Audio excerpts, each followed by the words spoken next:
The movie starts off with a teenage girl with who seems to be her grandma, walking through a beach. The serene water splashes on their feet as it touches the wet sand. There's crabs jumping around in the water and the girl is ecstatic to see the crab and immediately identifies it. There are seashells lying around as the girl's grandma tells her there's always a different grandeur, an enigma of a sunset over the ocean. It almost seems magical. The girl is a headstrong person who loves to find scientific evidence in everything and doesn't believe in magic or fate. She believes there has to be a scientific way to prove anything that exists in our universe. On the other hand, the grandma tells her that magic is real and everywhere. You just need to let it in you and feel it. She shows the young girl her engagement ring with a beautiful pearl studded on it. That is the symbol of the girl's grandparents' love for each other. The magic of love has made it possible for humans to do impossible things. The girl, whose name is Addie, soon grows up with the same engagement ring in her hand, which seems to be given to her by her grandma.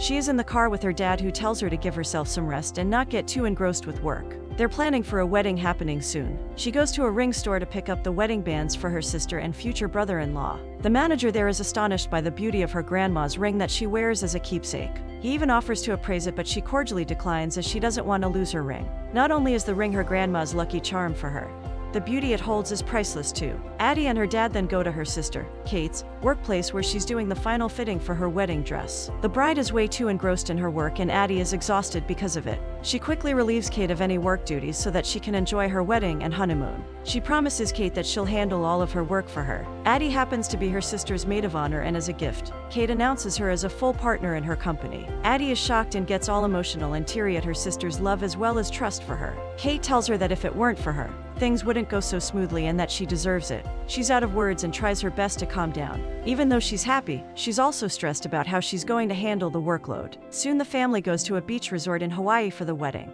The event manager assures them that she's going to handle everything and takes the family on a tour of the resort. Addie and the event manager take on all the responsibilities of the wedding. Addie's friend Kara checks in at the resort and Kara and Kate go to yoga together. They perform yoga on top of a surfing board in the ocean. Everyone else seems to be doing it perfectly well, but Addie is an exception. Her body dwindles here and there as everyone seems calm, unable to balance herself, and falls in the ocean. Unbeknownst to her, the ring she wears has fallen into the ocean. The ring slowly falls and rests on the bottom of the ocean bed. As they're getting out of the water, Addie realizes she doesn't have her ring anymore. She starts panicking and tries to jump into the water for the ring. Kate instantly stops her and they go to the event manager for help. Fortunately, the event manager tells them that the dive instructor, whose name is Jack, could be of some assistance. But it's his day off, so Addie gets his address and goes to him for help. She is extremely worried and runs to Jack. She basically begs Jack for help, but he's adamant on not doing work on his only day off. To her dismay, Jack starts to drive off in his boat. Addie begs him and tries her hardest to convince him to search for the ring, but to no avail. With no choice left, she jumps in the boat. Addie asks Jack to drive her back to the harbor, but Jack refuses, saying he can't get caught between tides. Addie begs him, but he doesn't agree and instead starts insulting her as entitled and spoiled. Addie is flabbergasted at his audacity but remains calm as he's the only one who can get her ring.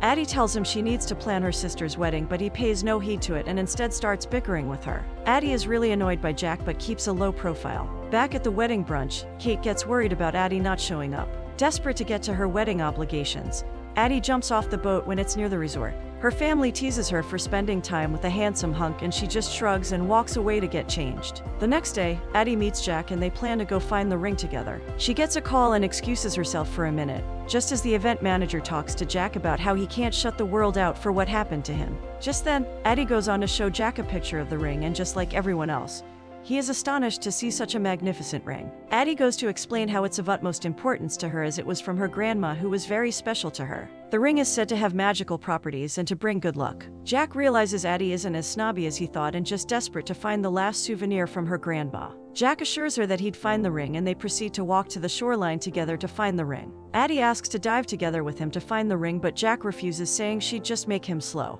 Addie then tells him she's also a diver and they could cover a lot of ground together. Jack hesitantly agrees and they go for a dive right at that moment. They swim between beautiful fishes and old but mesmerizing tortoises. Jack finds something, but it's another ring. As he's showing her the ring, everyone else thinks Jack is proposing to Addie, which causes tension between them and makes this awkward. Jack and Addie agree to meet each other the next day, early in the morning. Addie, Kate, and Kara go for brunch at the mountainside with an incredible view. Addie expresses her love for marine life, then Kate and Kara tease her about Jack and Addie turns their ideas down. Kate mocks Addie about her disbelief in magic. and Addie promises her she'll believe in magic the moment it happens to her. She hopes her grandma is looking out for her. The bridal team then goes against the groom's team for a fun game of scavenger hunt organized by the event manager. Just then, Kate sees Jack and invites him to help him, to which Jack readily agrees. Addie is suspicious of her sister's ideas but goes along as having Jack gives them a head start on the hunt. Jack and the team go around the island looking for the hidden photos of the hunt. Jack quickly leads them to their first clue, and it's a moon door, a twisted door that is said to fulfill everyone's wishes. Addie exclaims she doesn't believe in wishes as it only brings disappointment when things don't go as they wish. Jack explains to her that it's not about disappointment but about hope and good vibes, positive energies that make them work harder towards their goal.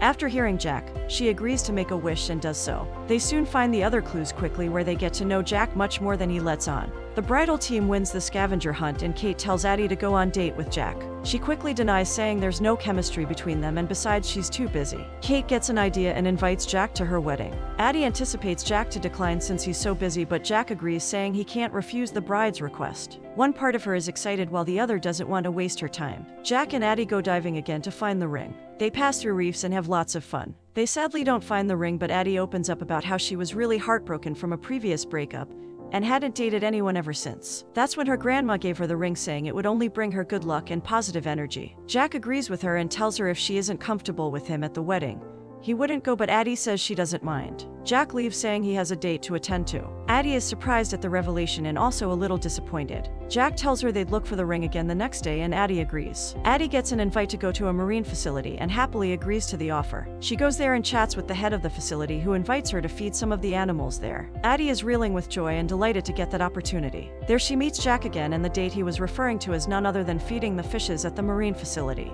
They both go to a food joint and relish on the delicious food there. Addie thinks about joining a summer program at the island to get into marine biology, which has always been her dream. But she's afraid that if she moves to the island to achieve her dream, her family would be in shambles since they all depend on her. Addie has never really thought about herself and always helped her sister and parents achieve their own dreams and goals. And now that she's a partner in Kate's company, she can't just leave it at the mercy of others. Jack notices Addie twirling her finger right where the ring is supposed to be. He takes Addie and buys her a replacement ring of black coral, which is also said to bring good luck and has a huge cultural value. Addie is stunned by his generosity and thanks him. Jack offers Addie to drop her off at the resort, but Addie requests that she drive his Jeep instead. Jack chuckles and agrees. Addie is at the rehearsal but deeply worried if she's actually going to find her ring or not. Addie looks at her parents' love for each other and only hopes she finds someone who loves her as much as her father loves her mother. Addie is still at odds of whether she should pursue her dream and help her sister. This bothers her a lot, but she ignores it for the moment. At night, Addie meets Jack, saying she wouldn't be able to accompany him the next day to find the ring,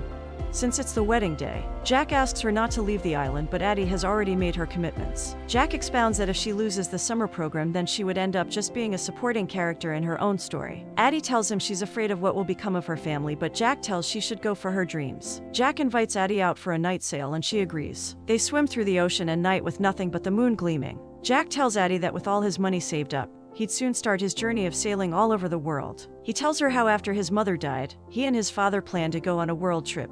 But soon after, his father got sick and passed away too, leaving him alone in the world. He tells her that he wants to be alone because it's easier than getting attached to someone and letting them go. They both express their likings for each other and kiss. Addie holds his arm through the whole night. The wedding day is here and Jack is at the ocean, looking for the ring. Everyone gets ready for Kate's big day. Kate and Addie hug each other as they get emotional and the wedding commences. Jack is among the guests, just looking at Addie, who looks gorgeous. After the wedding, Jack and Addie meet again and they start dancing. Towards the evening, Jack meets Addie again and congratulates her on the beautiful speech she gave and the successful wedding. Jack is known to not have a cell phone, but he buys himself one just so he keeps in touch with Addie. He doesn't want to leave, but since that's not an option, he finds a way to keep in touch with her. Addie asks Jack to stay in touch and send her pictures of every place he goes to in his world trip. He promises her that he'll find her ring by hook or by crook. "Don't lose hope," he says to her. She smiles and thanks him for his effort. Him and Addie dance for one last time as the day ends. Towards midnight, a man looking for expensive items finds Addie's rings, hoping to sell it while Jack is still looking for it.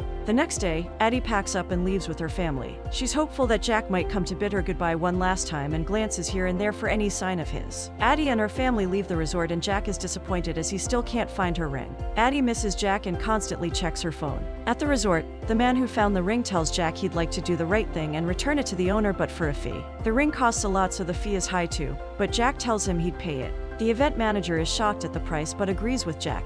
As they're leaving, Addie decides she's gonna follow her heart and doesn't leave. She chooses to stay back and her family supports her with open arms. Her family goes to catch their flight as Addie enrolls for the summer program. Jack spends all this money to get the ring, and that's when Addie calls him. She tells him that she enrolled into our surprise. Addie is at Jack's boat dock waiting to surprise him. Jack is pleasantly surprised at Addie's reappearance and they go sailing together. Addie is upset about Jack's money, but Jack tells her he'll save up again in no time. Addie decides to join Jack after her program's over so they can go on the trip together. Addie finally believes in magic with Jack meeting him, and all that's happened is nothing less of a magic. She kisses Jack, and everything they've gone though and everything that's to come proves all her grandma's words. After all, love is magic too.